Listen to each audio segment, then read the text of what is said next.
Greetings, traveler. Going through school, the goal is that we get enough education and enough qualifications to be able to get a big, nice, stable job after we graduate. This seems to be the dream for many people and certainly for many institutions that educate. However, for some reason, in the current state of the world, achieving permanent employment seems to be not permanent at all. So, what can we do about this? How can we deal with the situation? And how can we make sure that even though the world is always changing and this permanency that's promised is not really there at all, how can we still come out on top, and how can we more or less guarantee for ourselves an income that can sustain us for the foreseeable future? Today I'm going to answer this question. I'm going to give my background on this, the experience I had on this topic going through my career, and I'm going to talk about the hard mode of all the things I tried and I've heard other people try that don't seem to be having the result that we want. And finally, I'm going to talk about the easy mode of handling this, a way to do it in a sane, very relaxed way that is not only easy to do, but it's also much more profitable than the alternative in the long term. If you don't know who I am, my name is Xanthos. I've been working in the games industry for over 13 years now. And in the beginning of my career, that's exactly what I was looking for. A nice, stable position in the games industry to learn all the little pieces of advice that I couldn't gather from anywhere else about how to make video games, how a product is made when we're talking about video games, how it is constructed by a team, how it is marketed, how is it sold, how do we deal with player feedback, all these things I wanted to know. And back then, because I was young and foolish, I thought there's no way I can learn all that on my own. I have to go to a place that does all that to learn it from them, essentially. So having finally achieved that position, having found this nice, big, safe job with a big company, I thought, this is it. I can be here forever. I can learn all these things here and it's going to be amazing. That didn't turn out to be the case because my seemingly permanent employment contract was terminated sooner than I expected. So anything I tried to do to basically understand what happened back then didn't have any result for me. I thought that, that just happened. It's just that company. What I can do is find a bigger, safer place to basically prevent what happened in the previous position. But predictably, again, through forces that were completely outside my control, that position was terminated as well, and you can guess the rest of the story. No matter how big a company is or how safe a contract might seem, there's always ways for a company to terminate employment, not in a malicious way, just in a very normal way. I mean, budgets get cut, projects get cancelled, companies close down. It's just the way things are. So I thought that finding a better company or signing a better contract would be the way forward and the way out of this situation. That was me entering hard mode. Finding a bigger company had no impact on the stability of a contract. Having more insight into a contract and like what exactly permanent employment means and so on also didn't help, because what is not mentioned in a contract is the external forces and external situation of the company and of the employment. So what do I mean by that? I brought together Whiteboard Kun to hopefully help me explain these things. So first of all, right, we have this nice big permanent position. So what can happen that can terminate this, basically? Well, the team or the project could very easily go away. And this happens not because of anyone's fault most of the time. The company changes direction, the market shifts, the tastes of the users go elsewhere. So sometimes this is the only logical thing to do. And with the company having no other available project for the people working there, they have to be let go. Another thing that happens is that the company itself closes down. So again, what can you do? Certainly the people running the company don't want to close the company down, but sometimes they are forced to. It's just the way things are. So this is to say that even though it might seem that it's someone's fault that these things happen, it might not be the case. It might not be someone's fault, so to speak. And B, even if it is, they still just happen and we still have to deal with them. So trying to find a better company or a better position or a better contract is doing things on the hard mode, because you can still never predict what's going to happen in the future, and you can still not make sure that no matter how good a position is, you will get to keep it forever. It's just the way of the world.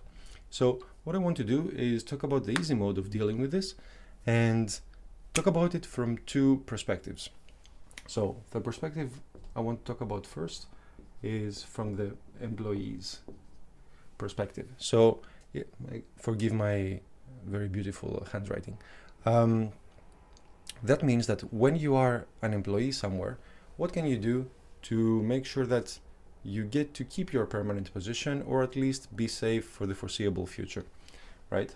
So there is one golden thing with shiny sparkles around it that you can do, and that is keep interviewing. So by that I mean, even if you have a great position in a great team, in a great company, doing a great project, that is still no reason not to keep interviewing at other places. Your current position might disappear at any moment. The company that you're currently working for might close at any moment, or they might choose to completely shift their focus. There is nothing that you did wrong to affect this. You could have been doing your job perfectly the whole time, but these things still might happen. If you keep interviewing, then there's a very good chance that if one day your current position gets terminated for whatever reason, you still have an alternative, or at least you know about other alternatives. Maybe you'll interview somewhere else and you'll decide not to take the position. But if you have to, let's say 3 or 6 months later, you can still contact the same people. You can still ask them, hey, I interviewed here for this position. Is it still available, or do you have something similar? This gives you the option to go and reach out to these people should you so desire.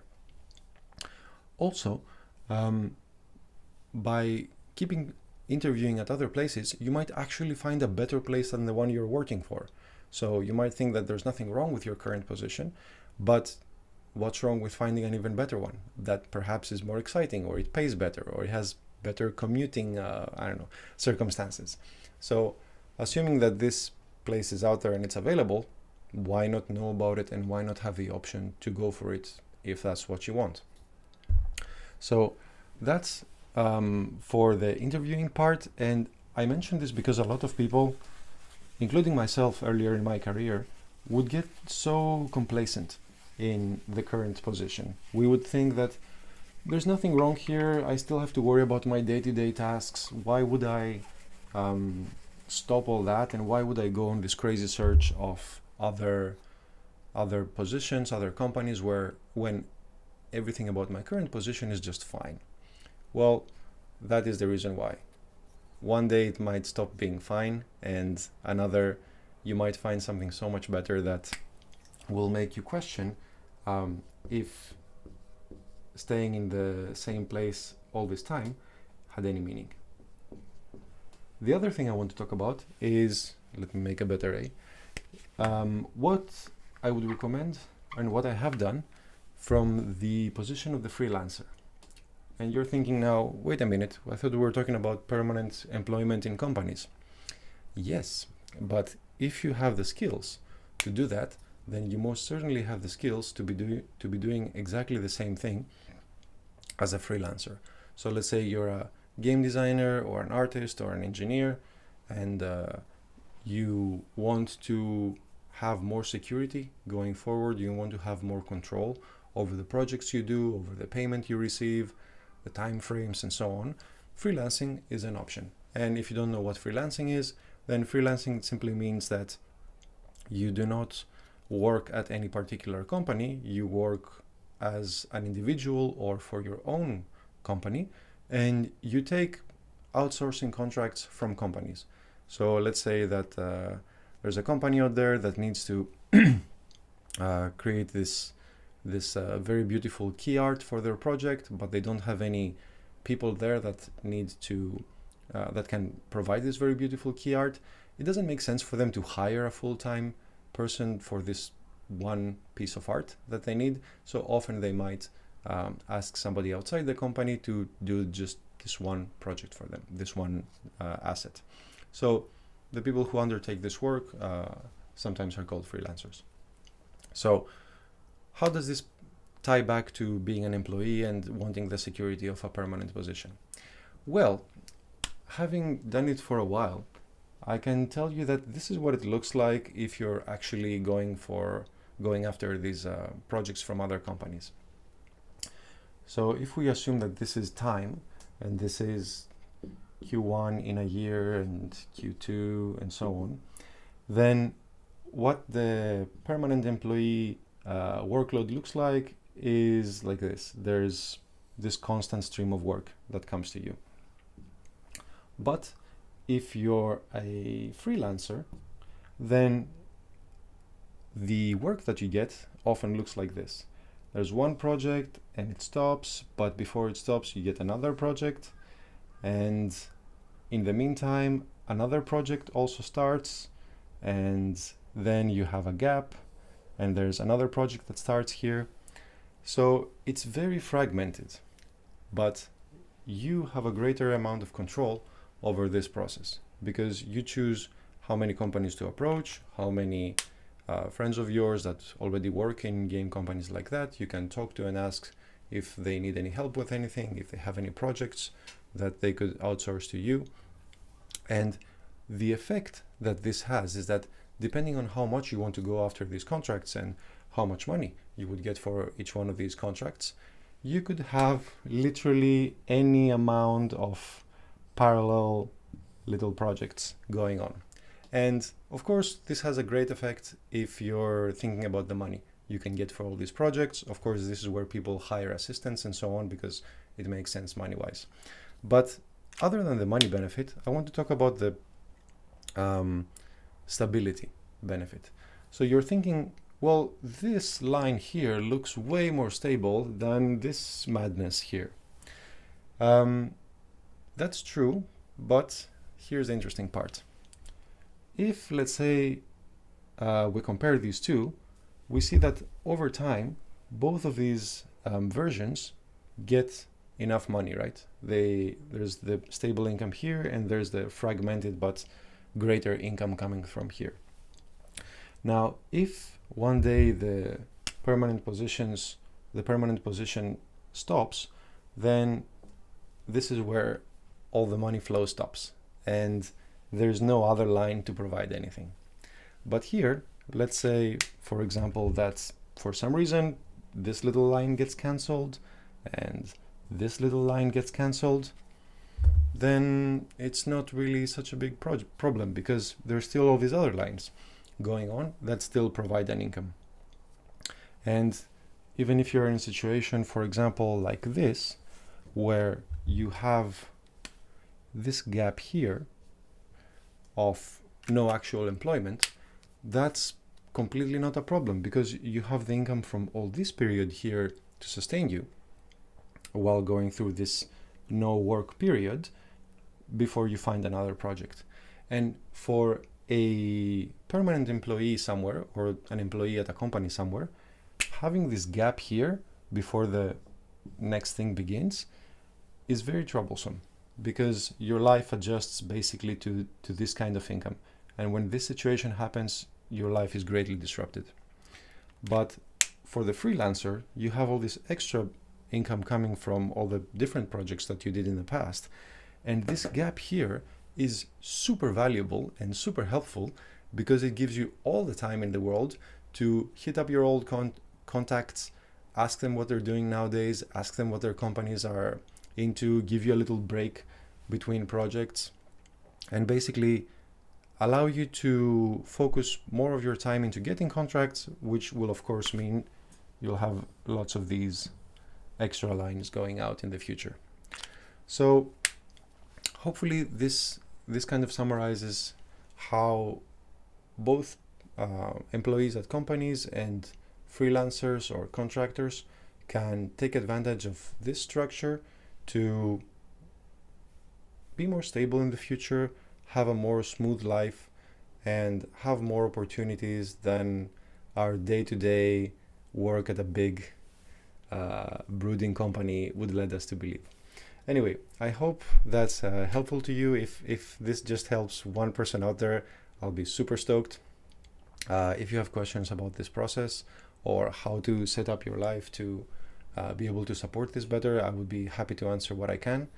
Thank you so much for watching, and as always, have fun.